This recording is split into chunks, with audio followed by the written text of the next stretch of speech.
Hi friends, welcome to our channel. మనం ఇవాళ సొరకాయ అప్పాలు ఎలా తయారు చేసుకోవాలో చూద్దాం. వాటికి కావాల్సింది సొరకాయ తురుము, అలాగే అందులో మసాలా కోసం కొంచెం పచ్చిమిర్చి, అలాగే జీలకర్ర, కొన్ని అల్లం ముక్కలు, కొన్ని కరివేపాకులు వేసి మెత్తగా మిక్సీ పట్టుకోవాలి. ఈ విధంగా పేస్ట్ చేసుకున్నాక ఒక మిక్సింగ్ బౌల్ తీసుకొని అందులో సొరకాయ తురుము వేసుకోవాలి. అలాగే ఇందాక మనం మిక్సీ పట్టి పెట్టుకున్న ఈ పచ్చిమిర్చి పేస్ట్ని కూడా వేసుకోవాలి.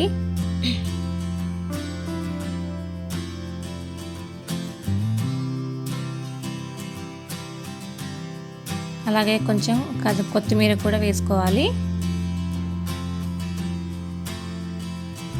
కొంచెం సాల్ట్, అలాగే మనం బియ్యపిండి కూడా మనం తీసుకునే సొరకాయను బట్టి మన బియ్యపిండి ఎంత పడుతుంది అని చూసుకొని కలుపుకోవాలి. సో లేత సొరకాయ తీసుకుంటే వాటర్ కంటెంట్ ఎక్కువ ఉంటుంది కాబట్టి బియ్యపిండి అనేది ఎక్కువ పడుతుంది. ముదురుది తీసుకుంటే వాటర్ కంటెంట్ తక్కువ ఉంటుంది కాబట్టి సో తక్కువ పడుతుంది.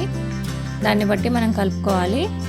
ఇందులో నానబెట్టిన శనగపప్పు కానీ పెసరపప్పు కానీ ఏదైనా సరే యాడ్ చేసుకోవచ్చు. నేను పెసరపప్పు నానబెట్టి వేసాను.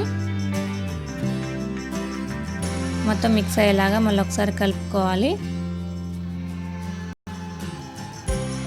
ఈ విధంగా మొత్తం కలుపుకొని పెట్టుకోవాలి. కలుపుకున్న పిండిని ఈ విధంగా ఉండలు చేసి పెట్టుకోవాలి. ఉండల్ని ఈ విధంగా అప్పాల్లో ఒత్తుకొని మనం ఆయిల్లో డీప్ ఫ్రై చేసుకోవాలి. గోల్డెన్ కలర్లో వచ్చేంత వరకు వీటిని డీప్ ఫ్రై చేసుకుందాం. ఈ విధంగా గోల్డెన్ కలర్కి వచ్చేంత వరకు డీప్ ఫ్రై చేసుకున్నాక మనం వీటిని డిష్ అవుట్ చేసుకోవాలి.